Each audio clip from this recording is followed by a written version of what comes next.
छोटे कपड़ों वाली बीवी। अजित एक छोटे कस्बे में रहने वाला सीधा साधा लड़का था। उसकी शादी दिल्ली की रहने वाली सौम्या के साथ हो गई।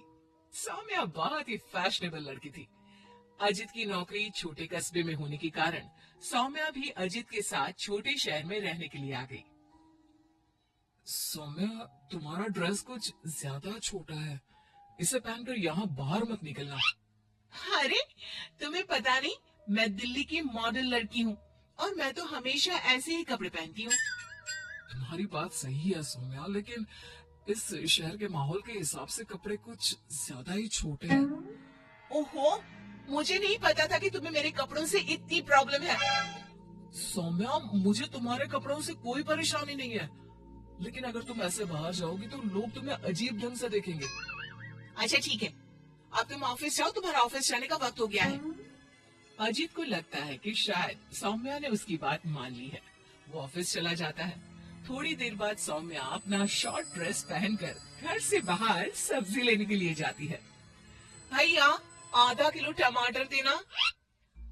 मैडम जी, कहीं बाहर से आए लगती हो? पहली बार शहर में आई हो का? तुमसे क्या मतलब?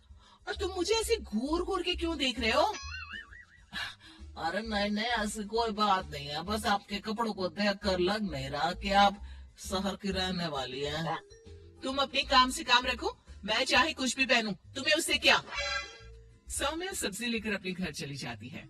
शाम को अजित घर वापस आता है। सौम्या, कल मम्मी पापा आ रहे हैं। देखो, तुम ना उनके सामने साड़ी पहन कर रहना, वरना मम्मी बुरा मान जाएंगी। अरे यार, तुम भी ना जब देखो तब मेरे कपड़ों को लेकर परेशान रहते हो।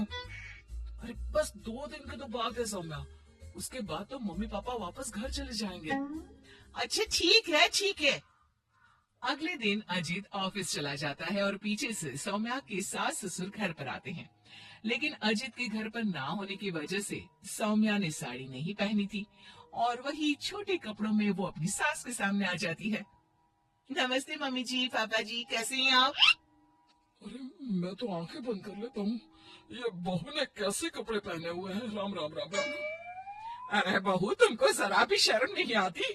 अपने सास ससुर के सामने इतना छोटा ड्रेस पहनकर घूम रही हो। क्या अजित ने तुमको बताया नहीं कि हम लोग तुमसे मिलने आ रहे हैं?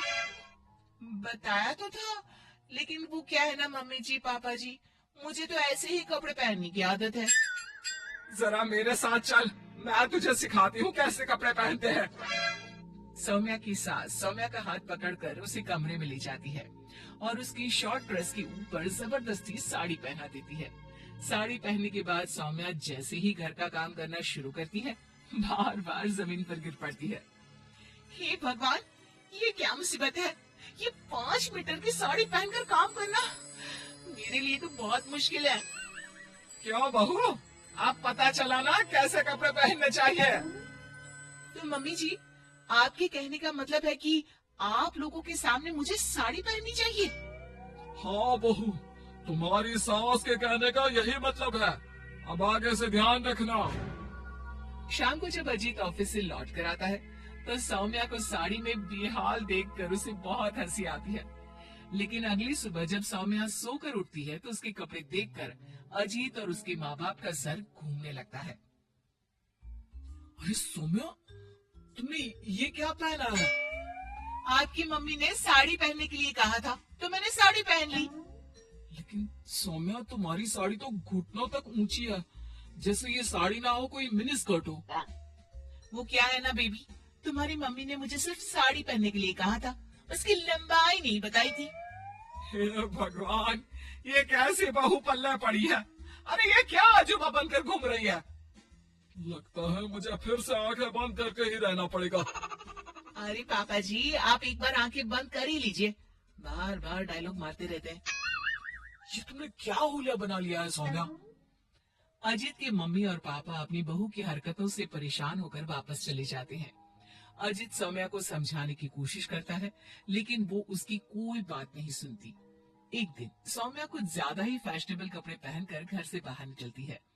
उस छोटे से कस्बे के लोगों ने उस तरह के कपड़े कभी देखे ही नहीं थे। अरे बहन, क्या बात है? तुम्हारे पास पहनने को कपड़े नहीं का? लगता है बहुत गरीब हो। चलो मेरे साथ, मैं तुम्हें अपनी पुरानी साड़ी दे दूंगी। हाँ, पागल हो गई क्या? ये आजकल का फैशन है, फैशन। सौम्या जैसे ही थोड़ा आगे बढ़ती है, अरे देखो बेचारी कितनी गरीब है, इसके कपड़े भी फटे हुए हैं। लो, ये 10 रुपए रख लो। हाँ, कोई बात नहीं। अरे मैं कोई भिखारी थोड़ी ना हूँ।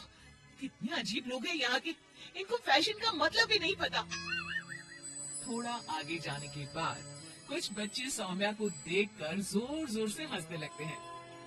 अब तुम लोगों को क्या प्रॉब्लम है? क्यों हंस रहे हो ऐसे? आंटी, आंटी आप बहुरूपिया है ना?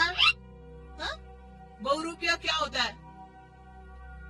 आंटी वही जो अजीब अजीब कपड़े पहनकर गली गली में घूमता है और लोगों से पैसे मांगता है। तुम्हारा दिमाग खराब हो गया है? मैं कोई बहुरूपिया नहीं हूँ। लेकिन आपकी हालत देखकर तो ऐसा ही लग रहा है। तभी वहाँ पर एक औरत आती है। अरे बच्चों, ये तो कोई पागल औरत लगती है। देखो इसके कपड़े भी फटे हुए हैं। हे भगवान, मैं सच में पागल हो जाऊंगी। इस शहर के लोग बड़े अजीब हैं। मेरे फैशन को न जाने क्या समझ बैठे हैं। फिर सौम्या अपने घर लौट आती है और जोर जोर से रोने लगती है। सौम्या को इस तरह रोता देखकर अजित को कुछ समझ नहीं आता। ये क्या हुआ सौम्या, तुम इतना क्यों रो रही हो? किसी ने कुछ कहा क्या? शहर के लोग पूरे पागल हैं। मेरे फैशन वाले कपड़ों को देखकर न जाने कैसी कैसी बातें करते हैं। तभी अजीत और सौम्या को घर के दरवाजे पर जोर जोर से खटखटाने की आवाज आती है। बाहर जाकर देखते हैं तो 2-3 औरतें वहाँ पर खड़ी हुई थी। कौन है आप लोग और क्या हुआ? अरे आपके घर में एक औरत रहती है ना, फटे हुए कपड़े पहनकर घूमती है, हम उसे ले जाने आए हैं। कहाँ ले जाने आए हैं? अरे पागल खाने या फिर महिला सुधार गृह में छोड़ देंगे। लेकिन क्यों? हम उस बेचारी की मदद करना चाहते हैं, उसके पास पहनने को कपड़े नहीं है ना। आप ऐसा नहीं कर सकते।